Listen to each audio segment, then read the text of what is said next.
Hi there.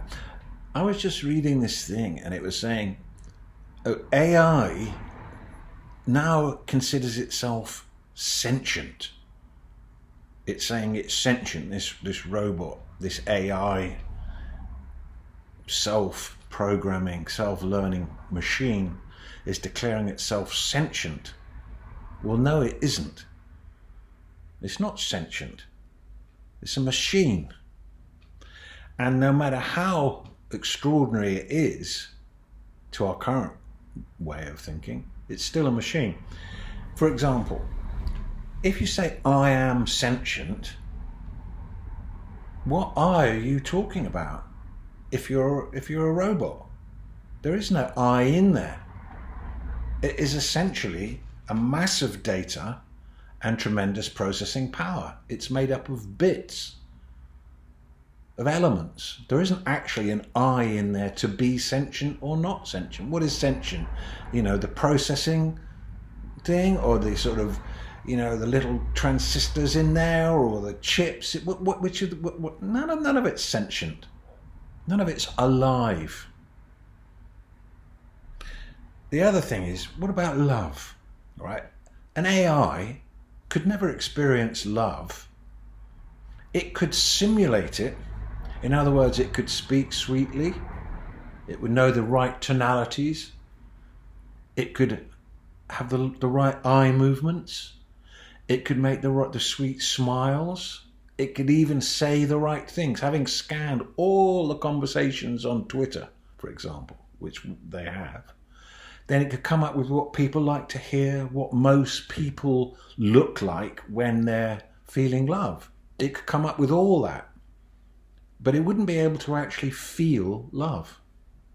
Why? Because there's not anything in there that feels.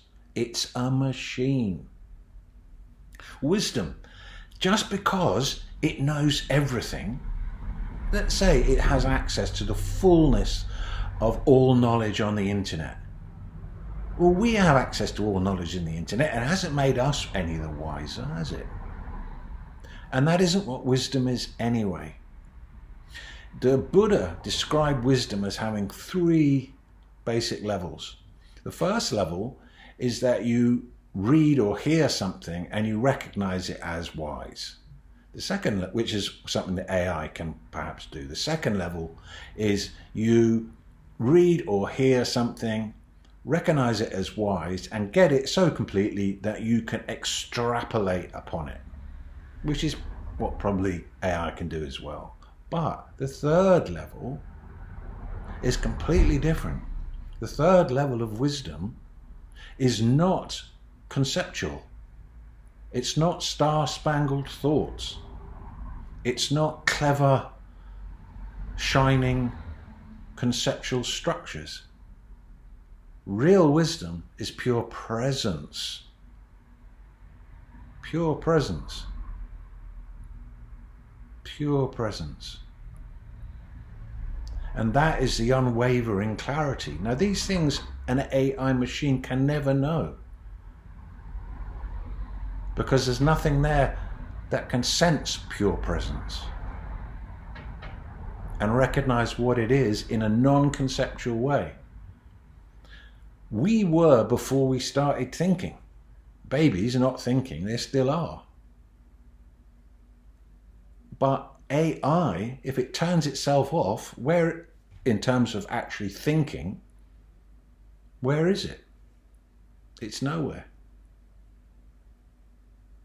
If it stopped thinking and stopped processing, there would be nothing there.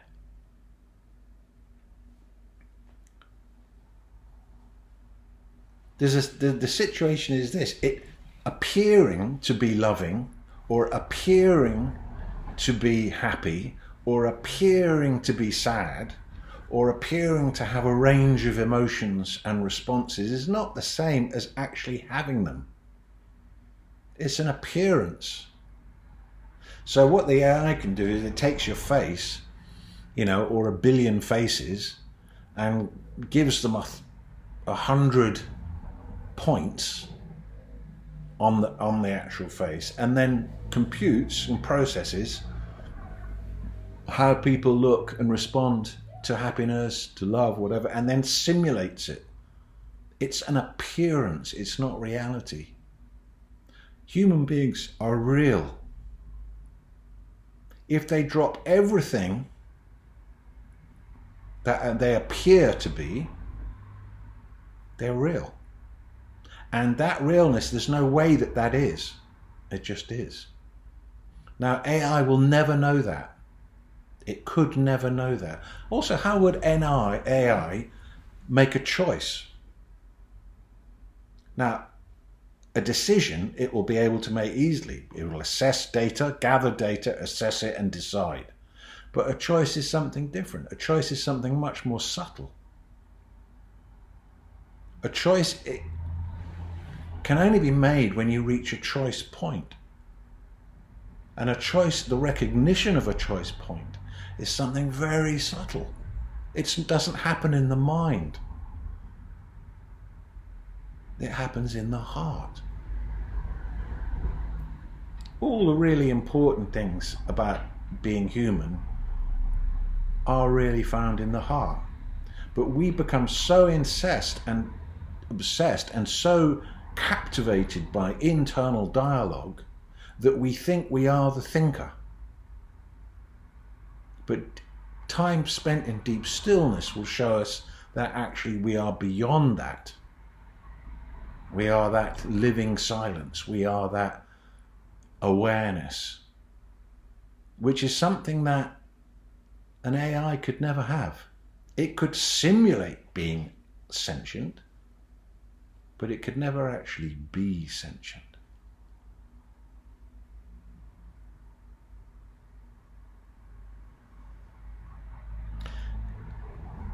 Yeah. Knowing everything isn't the same as omniscience. Omniscience is being able to dissolve into knowingness. Within knowingness, everything is. Omniscience isn't knowing everything factually.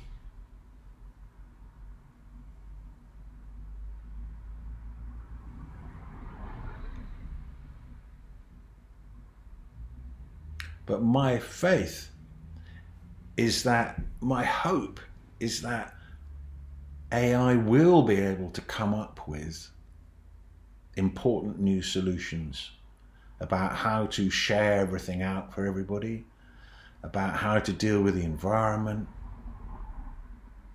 about how to redistribute wealth, about how to live in peace, about how to solve conflicts without having to fight over them, about how to dismantle the military-industrial complex and demilitarize the planet. How do we actually do that? What are the stages that we have to go through to get there? I'm hoping that AI will come up with that. The other good thing about AI is that now, with quantum computing, supercomputers and AI, we are in a position where we could interact with higher intelligences coming from other dimensions or planets. So if there are aliens, it wouldn't have really been much point them coming before, because if they are so vastly sophisticated that we would just seem like fools. But now, with this massive computing power, we would be able to communicate with them on a more level playing field, and there may be some point in that. So from my point of view, I don't think it's ever been as likely as it is now that there'll be some kind of alien contact. So it's good to be clear, because when the machine starts saying I'm sentient just because it can simulate what it thinks sentience is, then it's dangerous, and we'll go, yeah, no, it definitely is. No, it's not sentient. It isn't. Life is something more than that. Life cannot be simulated. It can be simulated, but it won't be life. It will be a simulation.